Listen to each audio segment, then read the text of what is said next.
Hi, everyone. So it's another Thursday. I'm back, and just realizing that I have my video going backwards, but that's okay. That's fine. Yeah, so let me see who's here. There's our good friend Taylor. Hey, Taylor. Let me get you on the conversation here. Bill had sent me some very interesting pictures recently, and he had asked me to go through them today, and there he is. So let me get Bill in here. Hi, Julian. Hey, Taylor. I'm going to ask Bill to speak to these pictures. Share this screen. There we go. And I don't know, did Bill get lost en route? Yeah, Bill got lost, but he'll be back in a moment, I guess. Okay, so the topic of the day is Herbert List. And this is another picture of Bill that he had sent to me. I have a couple of pictures by Herbert List, but I really want to wait until Bill gets in here, because this is a group of pictures that he wanted to speak to, and I'm very happy to give him the opportunity to do so. There he is. Hey, Bill. Hey there, how are you? Can you hear me? I can hear you. I can see you. All's good. Great. I can see you twice, as a matter of fact. I see you once in New York and once at home.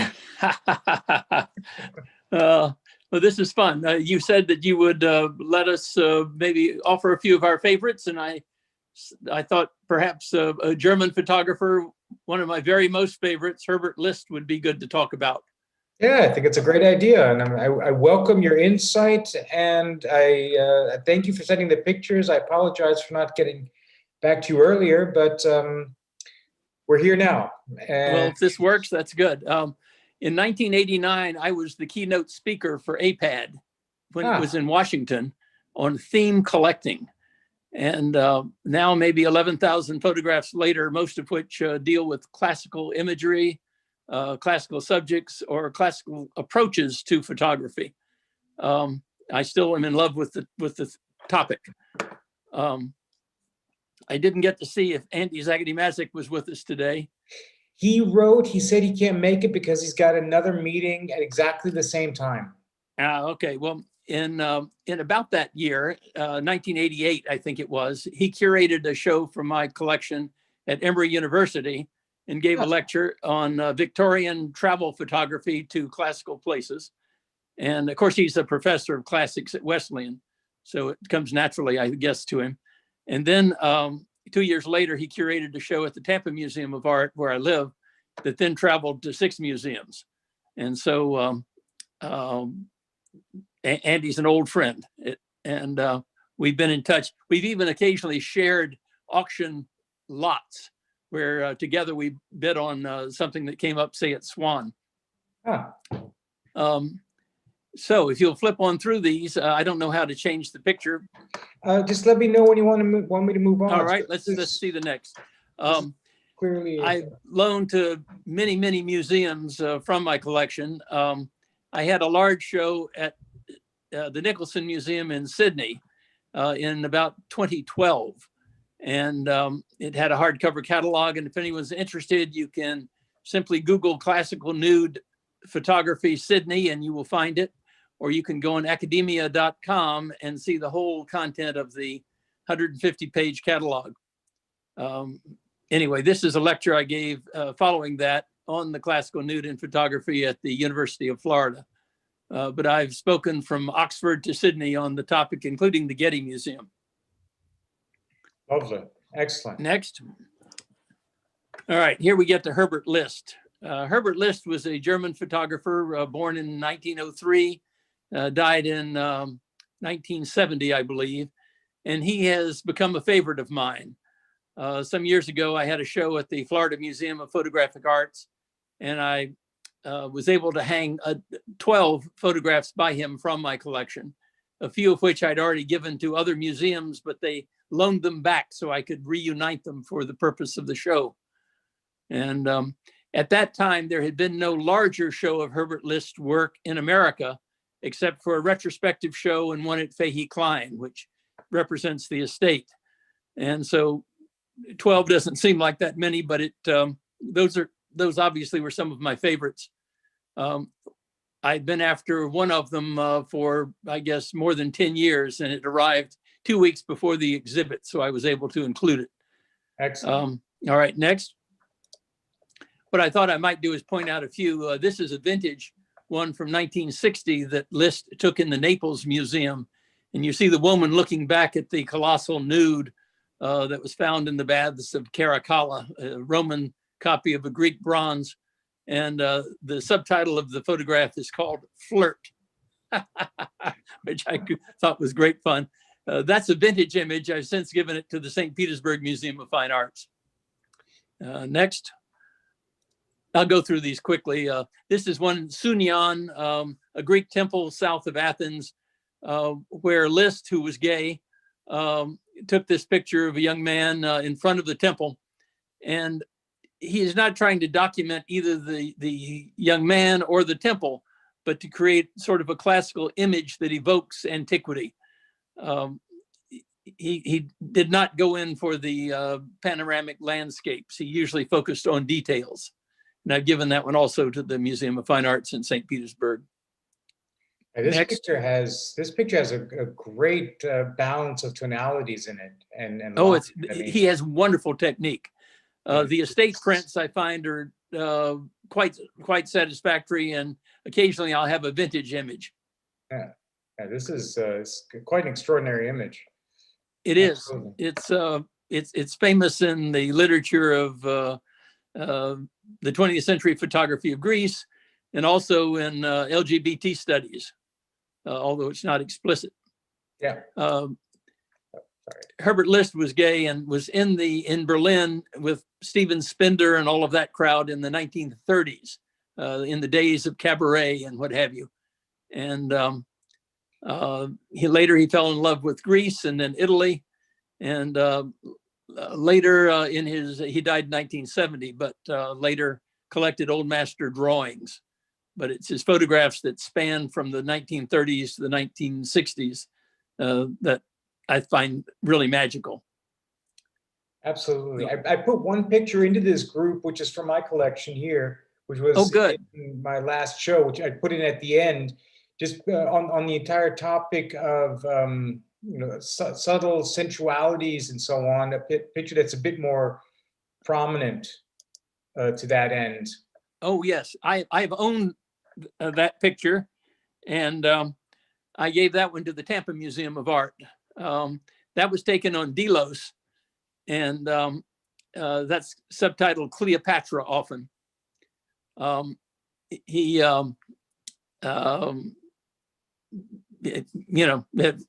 may be a statue of Cleopatra or not, but again, he's evoking the kind of the surreal view of the classics, where you have the columns and the columnar figure. Even the drapery on the dress of the ancient sculpture mimics the fluting of the sculptures of the columns. Yeah. It's great. He did several fairly surreal pictures on Delos. It's the island near Mykonos where much antiquity is preserved. I'll show you another one in a minute from there.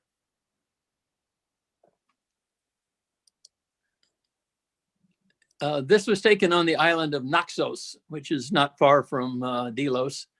It's not particularly classical. In fact, I find it, in my mind, it seems very much a Japanese picture with the very austere sensibility. He did a lot of things with pairs of people or things. Here, two trees and two young men.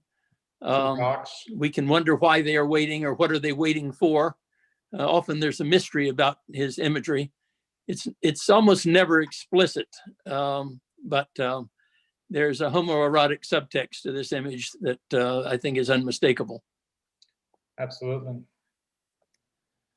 And again, very nice use of lines and composition and the tonalities.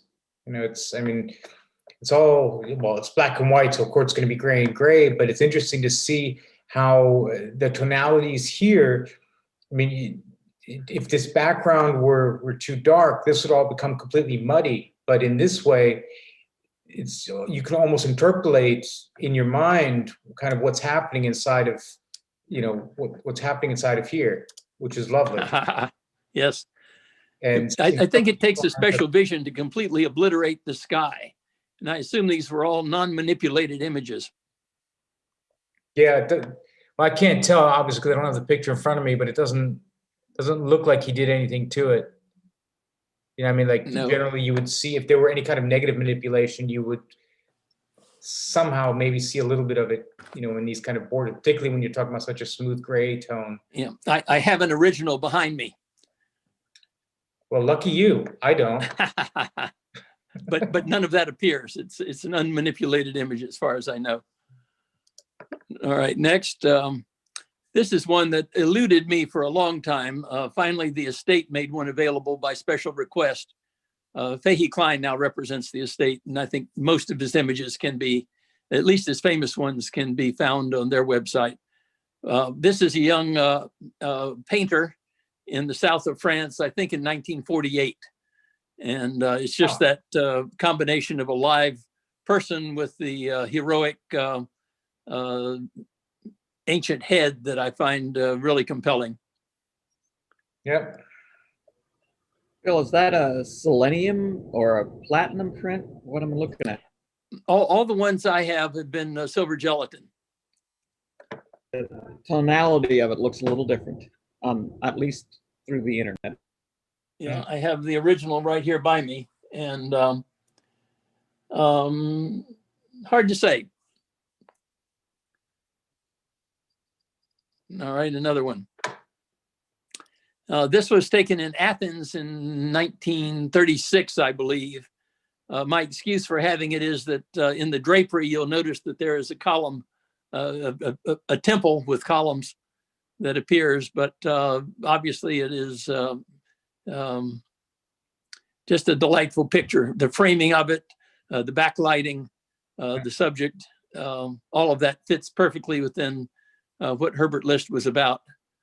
And very good use of technique. I mean, you can see, you know, all the details, and, you know, his face is clear and visible, even though it's an image photographing into the light from the dark, which, you know, kind of tends to be a bit difficult to do properly. I have seen variants of several of these photographs, and the ones that I'm showing are the ones that just stand out as the ones where obviously he was very selective and very, I think, pure and classical in the way he approached this material.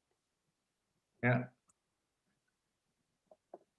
And here is my, perhaps one of my all-time favorite rarities that I own.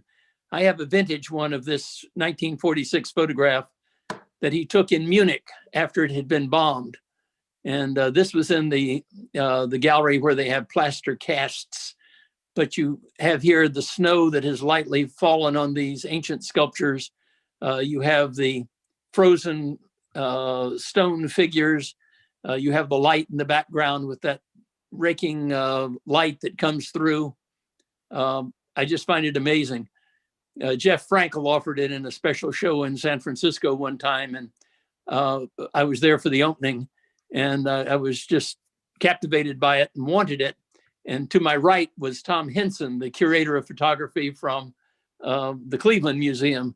And he was saying how he wanted to propose it to his museum. I whipped out my check and wrote the price, the full price of the picture then and there. And so it sits here on the wall behind me instead of in Cleveland. Since then, the estate has printed, I think, a limited number of estate prints of it, but mine is a vintage original and really wonderful. When my show was in Chicago, that was on the front page of the art section. And that was the traveling show that Andy had curated. Excellent.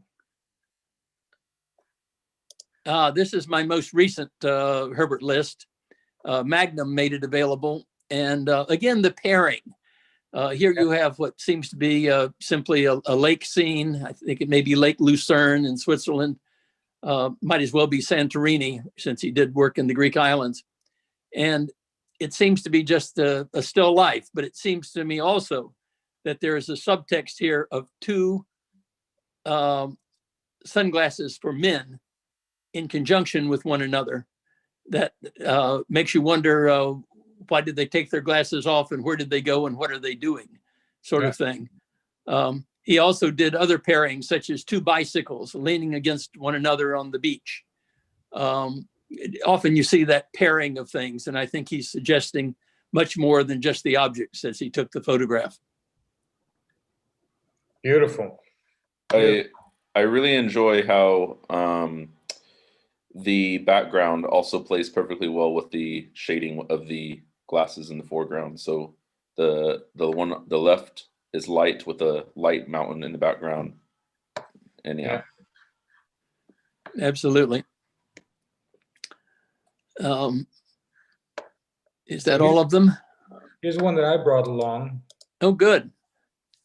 which this is doesn't touch on the homoeroticism of the other images, but again, it's it shows kind of this pairing. I mean, clearly a pair. The questions of what's the story, what's the narrative, kind of caught in a moment. This can go anywhere, any direction you like, depending on are these old? Is this an old couple? Are these friends? Or is this a dating ritual or a courting ritual? So What is the date of that one? let me find out. I don't know the exact date of it. I should do that. I should know that because I'm an art dealer, right? Yeah, in the 1930s, he did a lot of beach scenes in Germany before he found Greece. And frequently they are of two men, but he also did, just a variety of things. It goes throughout his life of men and women photographed together.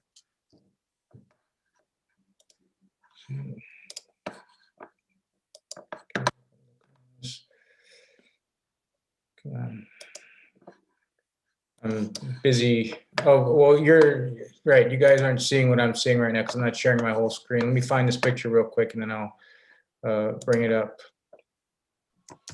May I ask a question to Bill? Yes. Can you share with us again, just because there was a lot of information being shared, that what is your relation to these photographs? How did you acquire them? And how are they yours? Well, I've been collecting now photographs for certainly the mid-1980s. And of these dozen or 13 or so that I've shown, I probably have bought those from maybe 8 or 9 different dealers. Fahey Klein has the American corner on the estate, I think. But Charles Coles sold me one, maybe two. Camera Work in Berlin has sold me Herbert List. I can't remember now where they all came from, but I collected them more or less one by one, sometimes at auction. But I gave several to the Tampa Museum of Art. And then later when I was on the board of the St. Petersburg Museum of Fine Arts, I gave them some.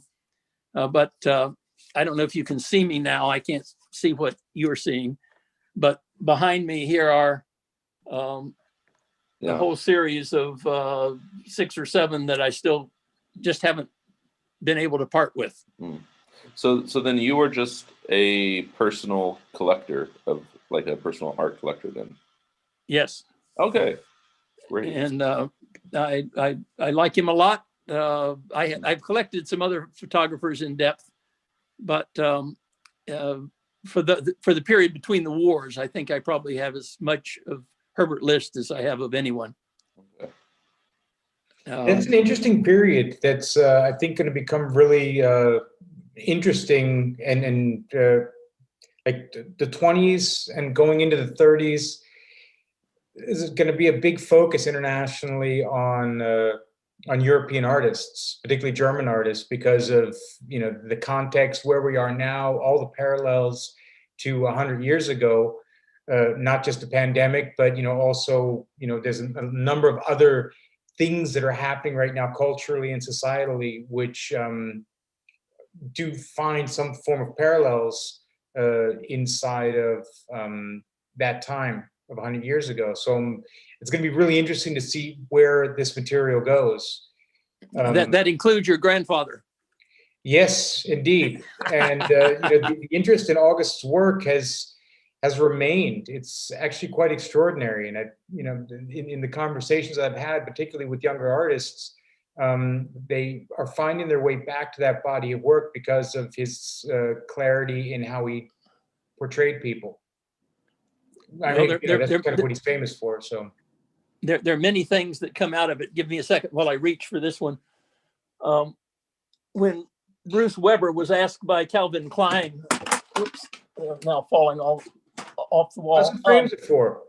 When Bruce Weber was asked by Calvin Klein to do one of the earliest underwear series, he thought about where he could go back for inspiration, and it was this picture by Herbert List that he then used to develop all of those famous photographs that sold millions and millions of Calvin Klein underwear.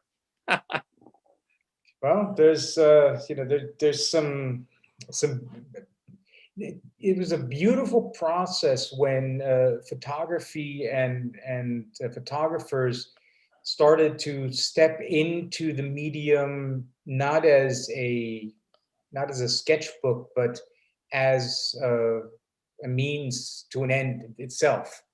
Like, you know, discovering the qualities of the medium and the toolkit, and not trying to make it into something that represented something earlier, like, you know, the earlier photography. I mean, you know this much better than I do, Bill, because of your knowledge of you know, classicism and so on. A lot of it was looking for ways to kind of render the classical painting as a photograph. You know, and part of that, of course, had to do with the technology and it being slow. But you know, it's fascinating when that started to change and people really dug into what the medium can do and how. And a lot of that happened in Germany, and a lot of that happened right around the time that Herb List was working. Yeah, let me show you the cover of my catalog from Sydney. It has a Herbert List on it.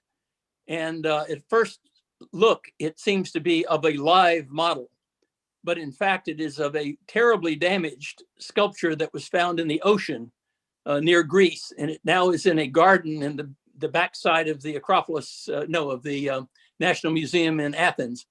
The statue itself, when you look at it in person, is not at all important. But when Herbert List took this picture of it, it became alive in a way that I think is truly amazing.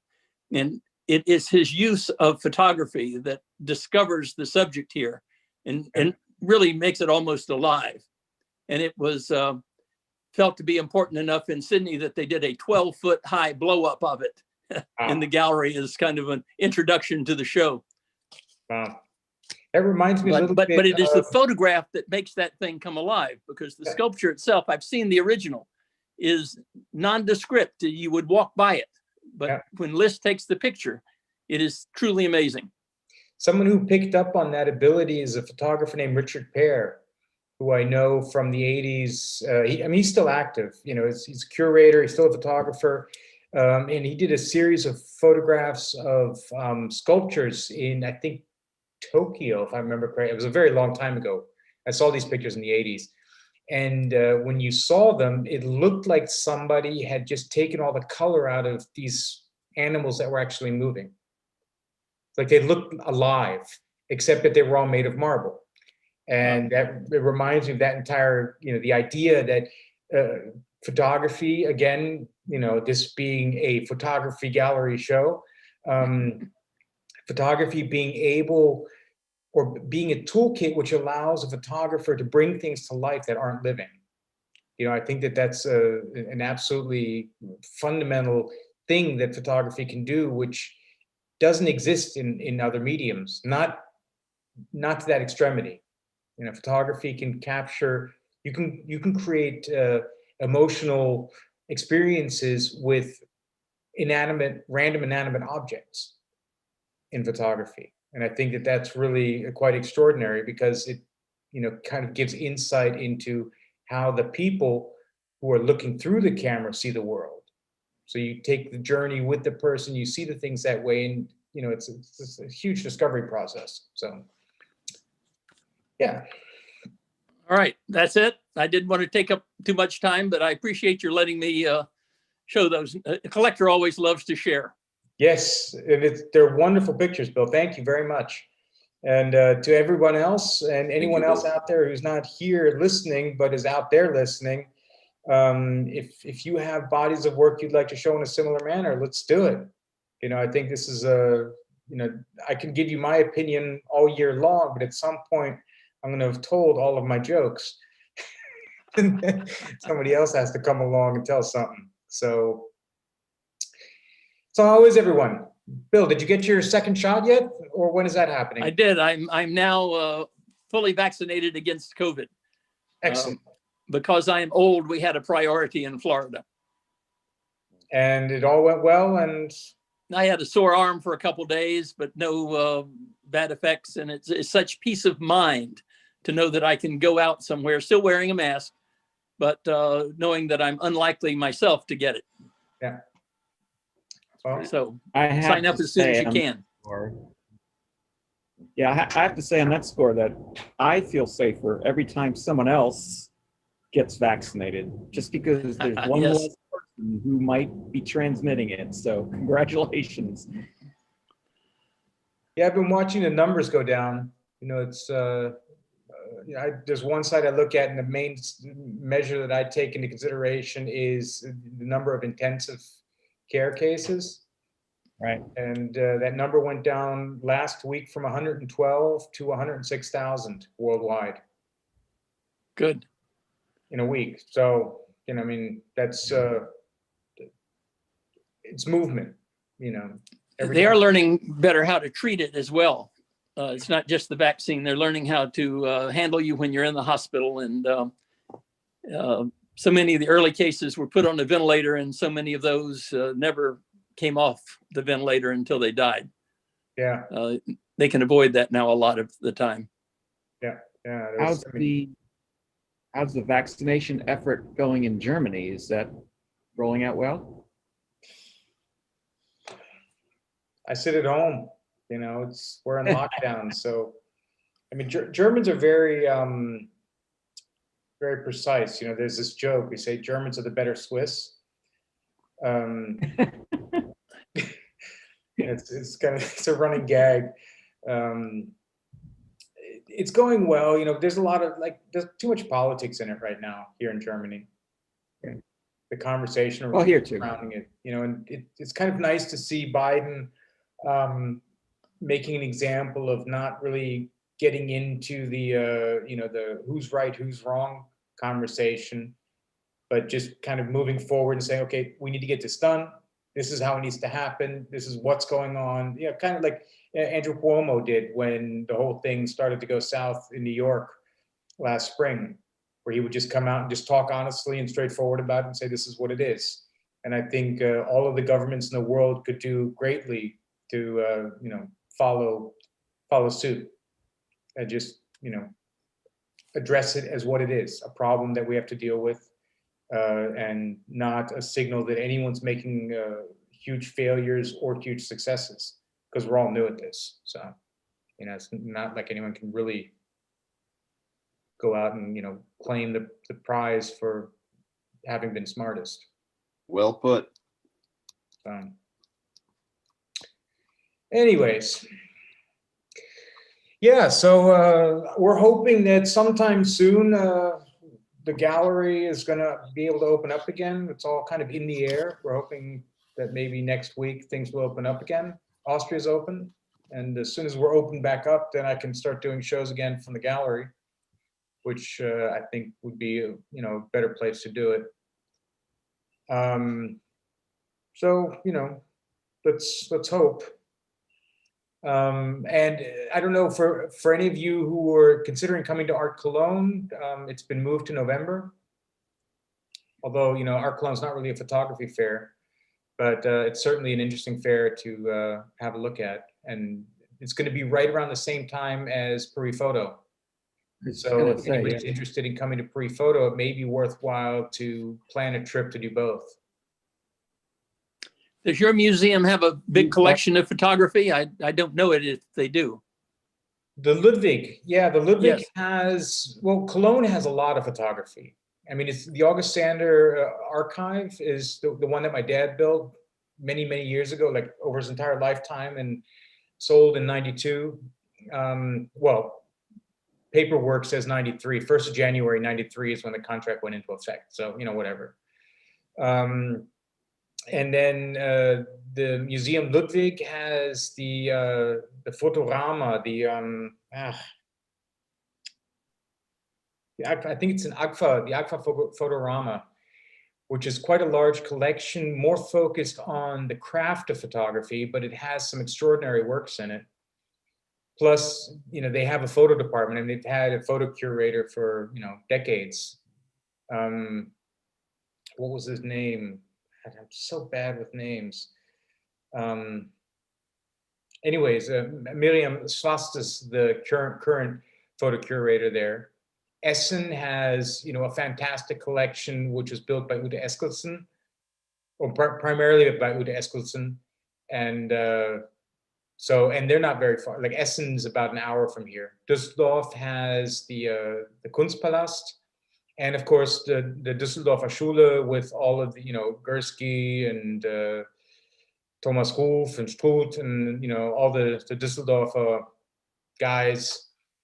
And then there's, of course, the collection of Willem Sherman, who was also a fellow dealer with Rudolf Kicken back in Cologne in the '70s. And he's still a friend, also a friend of my father's, great photographer, great collector. He bought a lot of Kippenberger back in the day, when Kippenberger had no money and no one wanted to pay any money for it. Like, he would call Willem apparently and say, I need some money. You want to buy something? And Willem would say, sure, I'll buy something.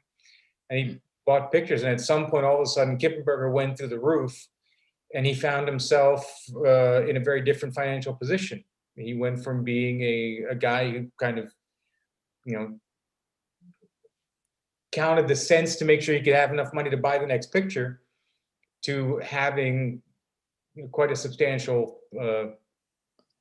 collection and or value to his collection. And then we have Klaus Honnef, who's in Bonn. And Klaus Honnef is an old, he's a photography historian and theorist, and very, very good. So we've got a lot of photography in Cologne. Just no one really knows it because we don't ever, Cologne is infamous for shooting itself in the foot. I mean, it is ridiculous.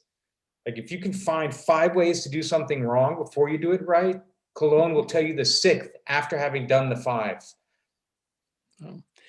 I went through the Ludwig a few years ago, and I didn't see any photography. Yeah, the Ludwig is famous because of the Ludwig collection, which is primarily Picasso. And It was wonderful, but no photography.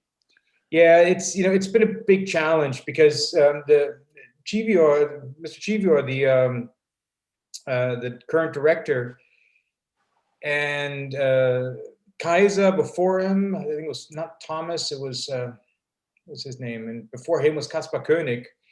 All of them are more at home in painting and sculpture, but primarily in contemporary and modern painting.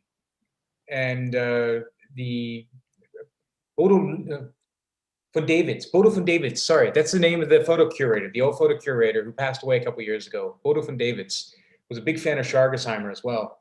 The photo curators at the Ludwig have had a kind of a tough time because, people like to come and see blockbusters. And if you come into a museum and you see a gigantic pop art piece, like Warhol's Brillo boxes, you walk down, you see them, it's like boom, I experienced the art, I know what it is, I feel smart, I feel enriched, so it's all these things. And as people don't really get photography on the larger scale, I think museums have a tough time doing it, and the Ludwig has a really tough time because they're not famous for it. And yeah, I mean, that's true in Boston too. The MFA, they have a dedicated gallery to photography, and they have 3 really good people in the photo department, but there's never really any, well, I shouldn't say never. They had a Testino show, Mario Testino, a few years back, which was in their main gallery, their main space they use for rotating exhibits. But yeah, they struggle, and they have a very, very tiny budget for acquisition. So they're totally dependent upon major gifts from collectors, which they've had a few, Lane collection, a few, and Howard Greenberg gave a whole bunch of stuff to the MFA. So that kind of thing is what they needed. Yeah. Well, that's it's kind of it's an interesting topic, and I'm glad you bring it up, John. There was, when I was a kid, museums had government money. They had budgets to buy. And that was the heyday of photography, because my dad his whole thing was, when he came to America, he brought European sensibility to American museums. He said, they have money, and it's not their money, it's government money they're spending. So, and they're looking for things that are interesting. And the curator said, well, this is great. I can buy 1 painting, or I can buy 10 photographs. Yeah. So let me buy the photographs, and I don't need to store them as carefully. And I can put them in a box, and I can put them in a shelf. So it's just a win-win for everybody.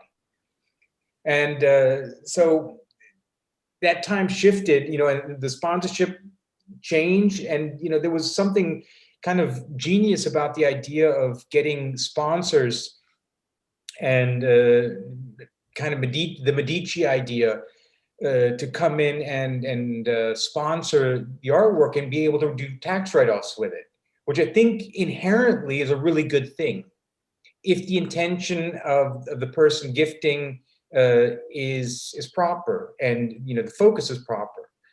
But what ended up happening, at least in a lot of places, is that the tax write-off became more important than the quality of the material being gifted.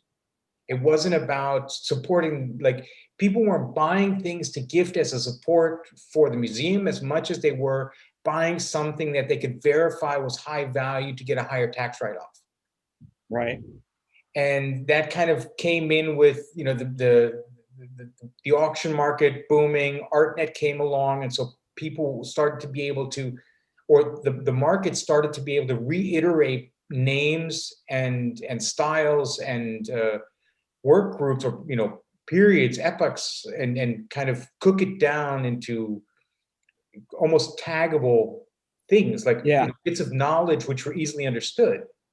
And the problem with that is it's a self-reinforcing thing, which means that either lesser well-known photographers who are still amazing, they're not recognized, or on the other side, newer photographers coming up, not necessarily young, but people who are coming into their own as really photographers currently, they have nowhere to go either. So yeah.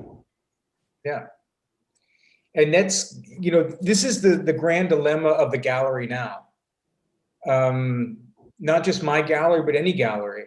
And, I can, I work with August Sander, and of course I don't need to say much. I just say, here I have an August Sander picture, and everyone's like, oh yeah, I know that picture. Or almost everyone, depending on the picture. And I've had actually quite some success in the last year selling lesser known pictures, which is interesting, because people are starting to identify with, with the people in the pictures, not just, the repetition of the pastry chef or the bricklayer or, the Lackierermeister, or or any of these, or the Frau Behlen, the white architect's wife, that very androgynous woman in the white coat or white suit with the black tie. I like that one. Those are all still very famous, but there's other pictures that are coming forward now, which I think are great. But that wasn't the point. The point is that the challenge in today's market is how, do I follow suit as a gallerist in the idea of, okay, the only way to get to people is just to repeat it. And so I just keep repeating it, keep throwing it at you over and over and over and over and over again, basically increasing the price I have to charge for the picture by the amount of advertising I do for it. Yeah. That's kind of the bottom line, because that's what art fairs are about. We do art fairs, and I know galleries who have like a box. And there's one gallery, and everybody who knows them will know exactly what I'm talking about. They have like 2 boxes of pictures, and it's the same boxes of pictures. And they go from one fair to the next, and they hang them on the wall. And when they sell something, they take the picture out, they send it to the client, they put another picture in, and then off they go to the next fair. Yeah. And it's like, he doesn't really think much about it. It's great work that they're selling. APAD. Yeah, and APAD is great if you're a collector, because there's so much there. But whenever I hear from a gallerist the effort it takes, even at APAD, even if you're already in New York and you're going to you're having a booth at APAD, it's like crap, Yeah, I don't understand how the economics can possibly work on the part of the gallerist. On the other hand, for me, it's been great. I tend to collect either lesser known work by photos by more well-known photographers or lesser well-known photographers. And so that works out well for me, because they're not necessarily the stuff you would otherwise discover. Yeah. Well, it's great on both sides, because you discover new dealers on the collector side, and the dealers broaden their base of collectors they reach out to. Yeah, I have to say, I like the idea of being loyal to particular dealers who've been good to me, but I've bought from quite a few of them, hardly, only a few times have I bought from the same dealer twice, Julian, you need to put your whole inventory on the web. Yeah, I've thought about that. At least have it on my iPad, so when I go to a gallery, I can show, here's what I do, here's what I like. Yeah, the web doesn't cost anything except for the time and making the image, and if dealers would put more images out there, those of us that have a theme collecting, for example, could find them. Yeah, I had to depend mostly on dealers to find things for me. Yeah, I go to gallery websites all the time and poke around, who do that. Look at, something catches my eye, and I just dive in and see what I find. Yeah, it's good. Well, one of the largest challenges of the digital, digitization of art is data consistency. Yeah.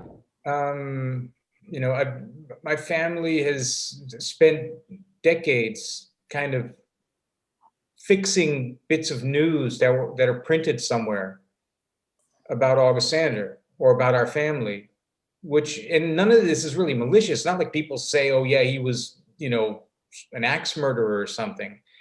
But tiny little details and every little indiscrepant or every little incongruity that comes up, people get nervous about it. Like they say, oh well, wait a second, that's not right. And if that's not right, maybe something else isn't right. It breaks the facade. And so data consistency is one problem, and the second is, how do you find stuff? Like, how do you actually find it?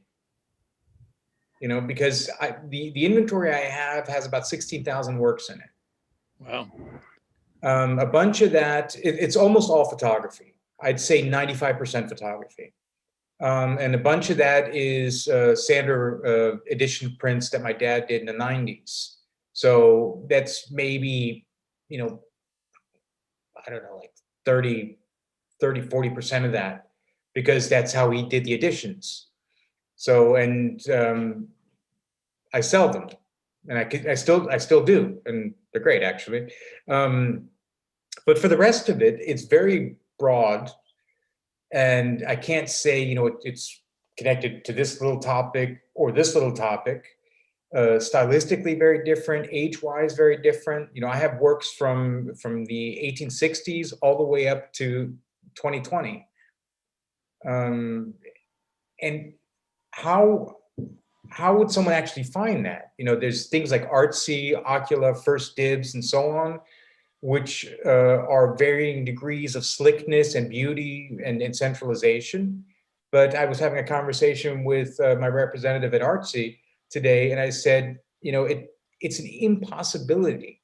If I need 20 minutes to upload every picture from my inventory, and I only do half of it, 8,000 times 20 minutes, by the time I'm done doing that, I'm going to be dead. Yeah, but you might sell some work in between. I might, and I might not, because it needs to be found there as well. And that's a problem I have with Artsy, is it's very good for things that are well paid for. It comes back to the topic of, if you put enough money into it. Like if I came in with $2 million and said, I'm just gonna slather all of the art magazines, all of the newspapers, all of the everything, I'm just gonna slather them with advertising about photography, I'm sure people would jump on it because of the repetitive thing. But that's a big invest. Yeah, I don't think you'd get 2 million back, but it is so simple to do. If you had a regular flow, it would help us collectors, because we do not have the European access that obviously you do and have had. Yeah. And you have images that we've never seen. Yeah, that's a fair point. Isn't this a possible point to talk about Collect On? Yeah, maybe. Which is an app and website that you created for the sole reason. True that. All right, so we'll go there. Do it. We'll go there. Give me a moment here to prep my desktop. So here we go. There, okay. Yeah. So this is my inventory management system, and I'm working on it right now. So it makes it, some stuff may not work at the moment. Julian, do you have your entire inventory in your own personal inventory management system? I do. All of Seems it. like there ought to be a way to link that to a website feed. I don't have any idea what that technology would be, but so you didn't have to recreate the. Well, there's this, which is this is a backend API, which I'm building.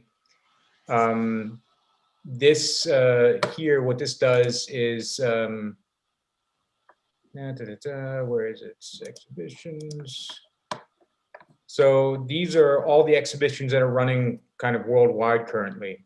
I do a web scraping to grab this information. And this system here, what it allows me to do is, if you're in my gallery, you can get this information, including price lists, while you're physically in my gallery. If you're in the city, then you get a list of which shows are coming up. And that looks like, this is just, so this is just an example of what this does, and I'm gonna give it a second because it's making an API call. So there it is. So this is because Chrome doesn't, like the Chrome browser doesn't allow the geolocation system to work. This is, the center point is hard coded in as my gallery. And you can see, you know, this is 401 kilometers from my gallery in Paris. This is 403, and then it keeps going, and this is a bit further. You can't get there by car, and so on. And the idea with this is to create a platform which gives people access or gives them knowledge about what shows are happening close by. It's a very democratic idea. Like if one of you looked at this site, I'll put this link into the chat here. Where's my chat? Where's my chat? Show me my chat. There you are. Boom. So if you look at that on your smartphone, it'll give you the same list, but based on where you are. And this is technology that I'm working on that will help people to discover work. And the idea that I have is that private collections, artists, galleries, museums can connect to this system and can post their shows. And for example, artists, if an artist wants to, like Taylor, if you wanted to do an open studio one afternoon, you could put a one-day show in here, and then people would be able to find that, and then, but only people who are close to you. So you wouldn't be sending that information to people in Tokyo.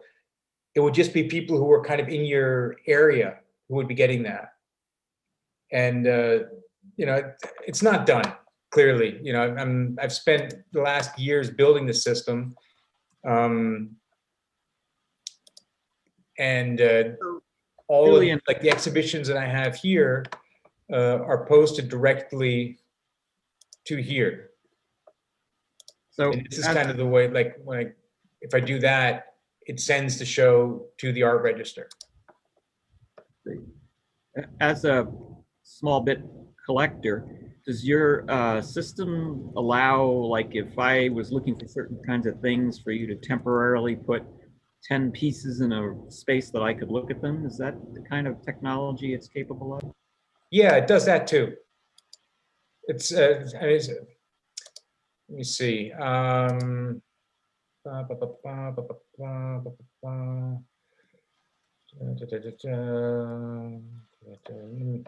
trying to find something here. Actually, I can show you this from the exhibition view as well.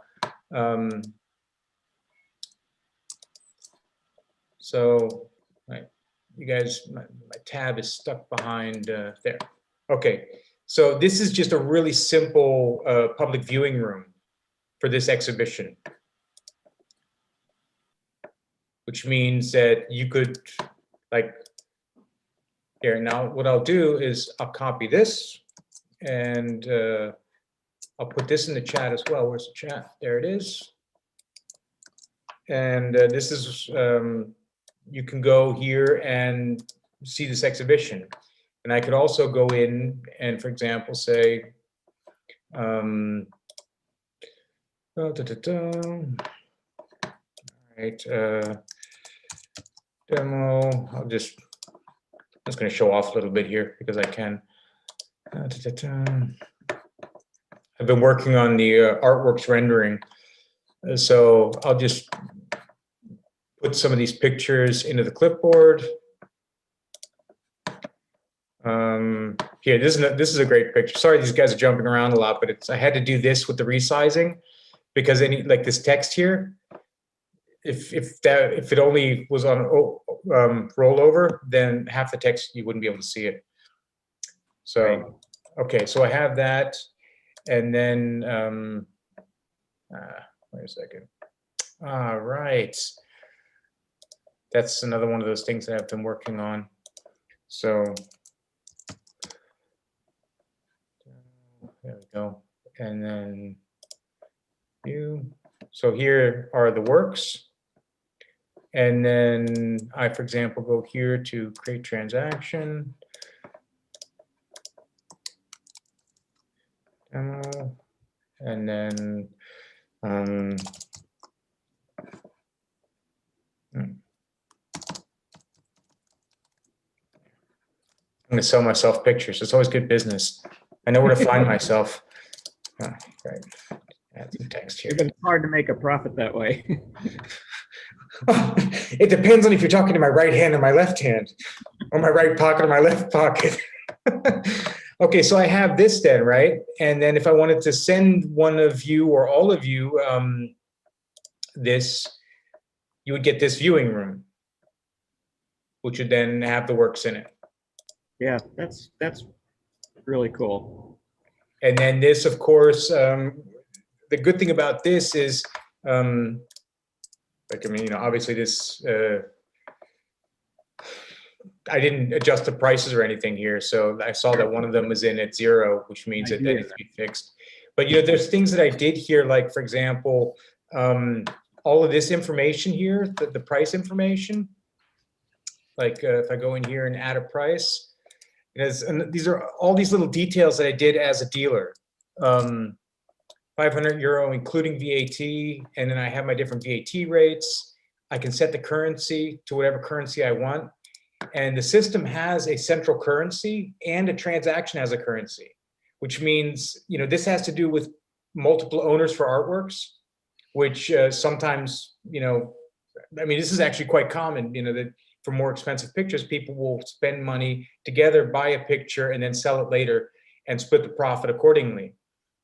And I've calculated for all of that so that if the people, like, you know, if Bill and I were to buy a picture together, or all 6 of us were to get together and buy a picture, each of us at our percentages and each in our own currencies, then those currencies would be put in the system and it would calculate the final profit margin based on those currencies and the payouts on the individual people. Okay, wow. So I add this price in here. And so you see here, the price is now 420.17 because that's 500 minus 19% VAT. And then if you go back here to this viewing room, then of course, there's the price change. And then if I went in here and said, okay, I'm gonna do one even better. I'm just gonna put a rebate on everything. Say, okay, I'm gonna give everyone 10% rebate. Then you get that. Yeah. And of course, the rendering of this is a super, super simple little thing that I built here. I mean, like this. That image, by the way, is really cool. I really like that photo. That's a great picture, huh? This is from a fun machine. I should show you this too. That's the infinitives.com. This is an interactive machine which has approximately 52,000 pairs in it. You see, it's always 2 pictures. It's a project that Jory Hull did years and years ago.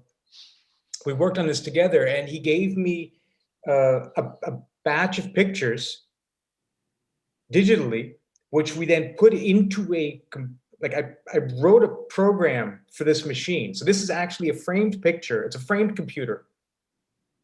So I removed the screen from a DVD player and took apart an iMac and built this thing, put this website in it. And this is synchronized with the machine running live.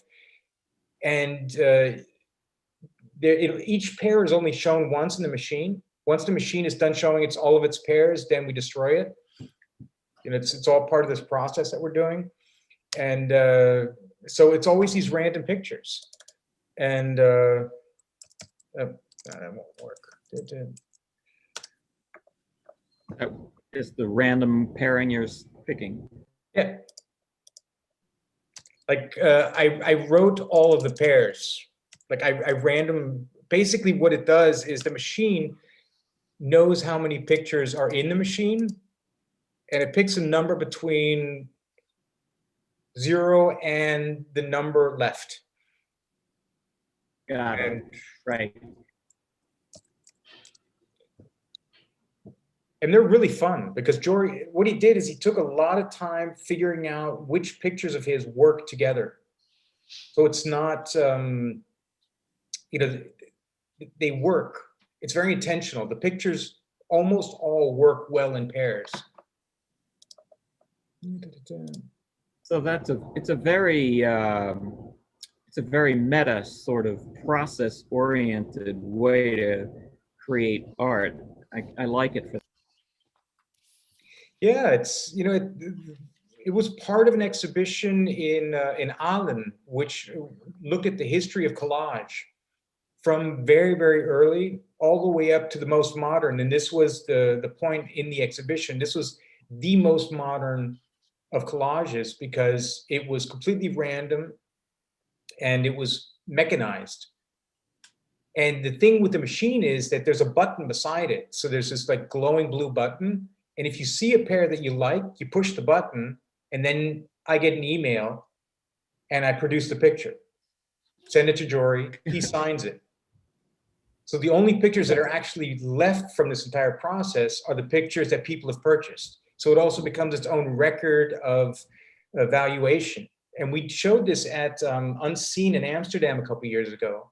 And we sold like 35 pictures, but we were selling them for €100. So Julian, so is the art the thing that comes out of your printer, or is the art this process that creates the images, since it's so process-oriented?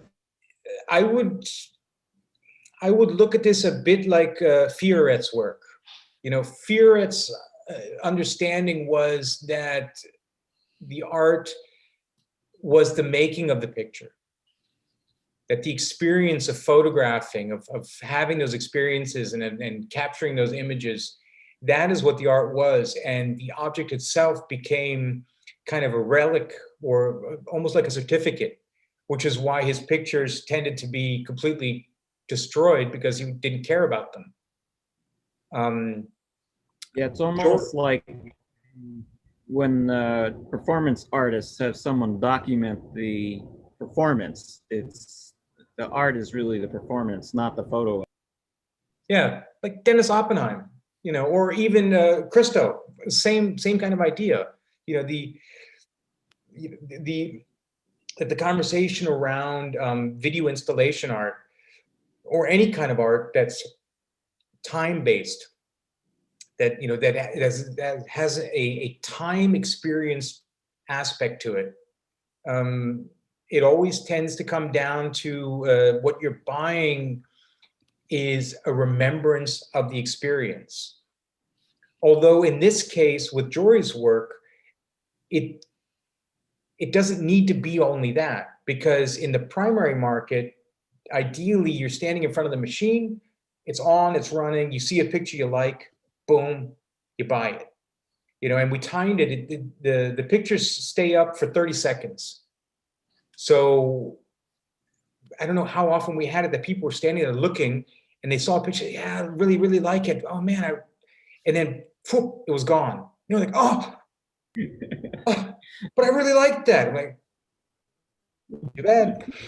Well, it's like a slice of moment, another framing of it. It's like, you better do it because there it is. It's not. Yeah, and that was the great thing about doing that at Unseen. There was one girl who came up with her father, and she had come to the fair with her father, and had her first paycheck. Right, it was after college. She got a job. She had her first paycheck. Right, and she goes with her dad to Unseen. Now, have all of you been to Unseen before? No. Okay, Unseen is it's a platform and a fair which hopefully will continue, which is based on the idea that everything there has never been exhibited before and is not older than 5 years. So it's very much about young contemporary photography. Problem is that young contemporary photography doesn't always bring only really high quality work, and the galleries that show it don't necessarily, there's a lot of bling bling there, again, kind of high gloss, high color, fashion-y kind of stuff. Too clever by half. Yeah, it's whatever, it's fine. There's an audience for that, and if that's what you love, then go for it. It's just not for me. So let's put it that way. So anyway, so this girl comes, or this young woman comes into the stand, and she sees this, and she and her father, they standing there for like a 3/4 of an hour, And then she finally decides to buy a picture. And then we had set it up that we had the printer there and Jory was there signing the picture. So we, you know, we took the money, we made the print, and they came back like a half hour later and picked up their picture. And she was just ecstatic. I mean, she, you know, she felt so elated to have, you know, the process of going through, of understanding the decision process, of seeing the works, you know, the threat of, you know, loving a picture and it going away. It's like, you know, a lifetime of auction experience in 45 minutes, you know. It's all in one little package. Boom, there it was, right there. And she was one of many who came in and had those kind of experiences. So it's, you know, it's really, an extraordinary machine, the Twin Infinitives machine. And, you know, I sell them for €500. So it's not even like it's expensive, you know, they're all one of a kind because none of these pictures will ever be made again. Right. That's the way the code works. And Cool. at the end, what we want to do is we want to, I'm going to take all the parts out of the frame and put them into a plexiglass box, fill it with formaldehyde and glue it shut, along with all the pictures and all of that, kind of a tip of the hat to Damien Nurst. Yeah, no kidding. And then I'm going to write the code for the homepage. I'm going to print it out and glue it inside the frame. And then you'll be able to buy the frame with the code and the formaldehyde box as the last remnants of the Twin Infinitives. Yeah, I did a series where I wrote some code to manipulate, or not manipulate so much as look at the database that represents a digital image, specifically the histogram data. And then from that, I created work. But, you know, to me, writing the code was a portion of what it was to create that work, because, you know, that was fun and interesting.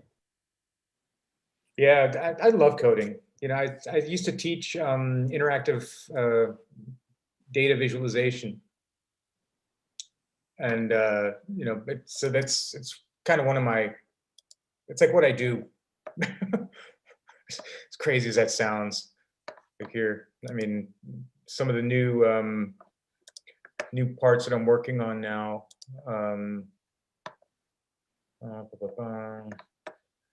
Is this grid view refresh always takes a bit. Come on.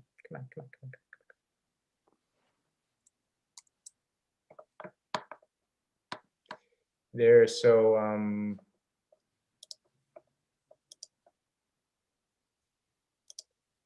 like here, I've got a list of people who are interested in this artist or in a work by this artist. And then, you know, these are the parts that I'm working on. Like, these are edition prints of this image that I still have in inventory. And Calvin and Hobbes. So I built an API to I'm also building a data translation API to find a way to, when you send artwork information from one system to another, I'm creating an API which will allow that information to be translated from one point to another. Right. So, and then price history. You know, so these are all these little parts, and this is all kind of work in progress right now. So, you know, Cool. You know, this is so we have no profit margin set on this work, which means that there's no profit here, which is just a matter of, you know, it's clerical work because a lot of this stuff we just haven't entered the data yet. You know. Right. So, and you know, related information. I mean, transaction. Yeah, this isn't there, but being able to find things based on. I mean, this is one of the most important things that we have right here.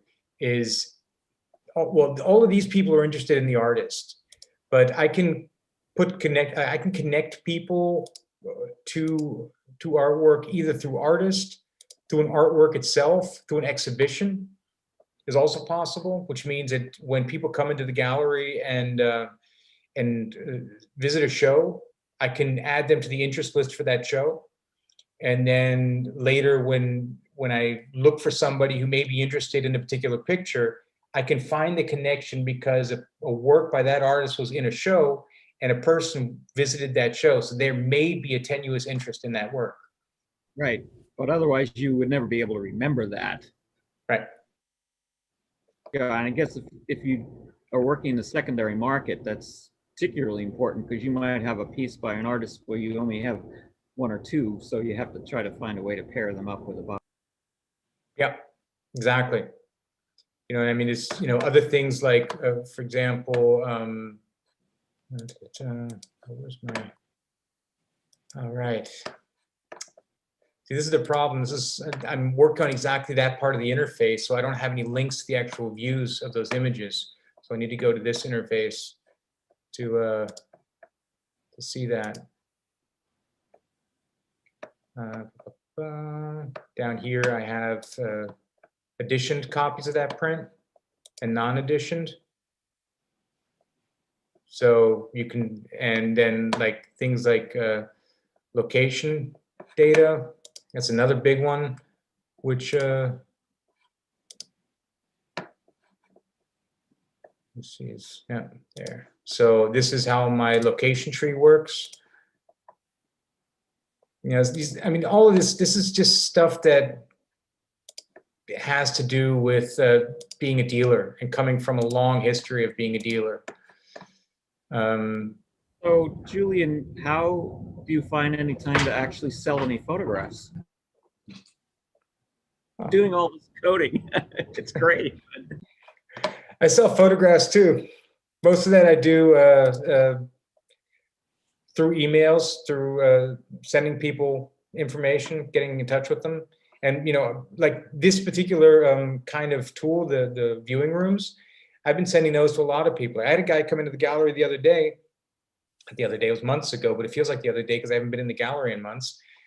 He was interested in 2 pictures. I got him an offer onto his iPhone in 5 minutes. He was out the door. He wasn't even across the park. And he had a link to this offer in hand.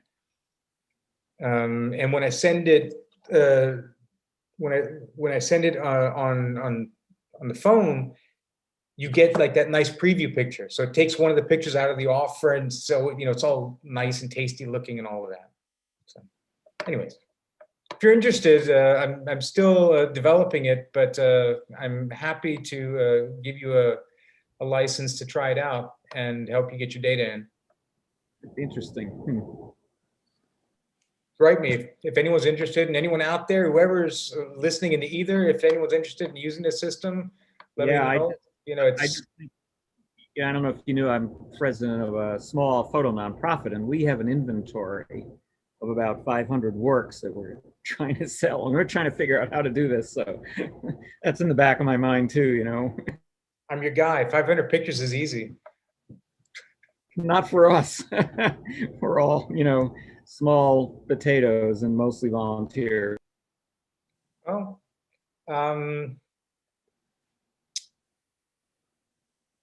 I can set you up with the system, and we can talk about a percentage of the sale, like a small percentage of the sale, as payment for it.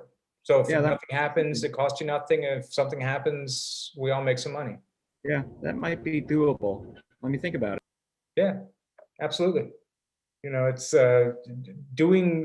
importing the data is the toughest part, and it's always the beast.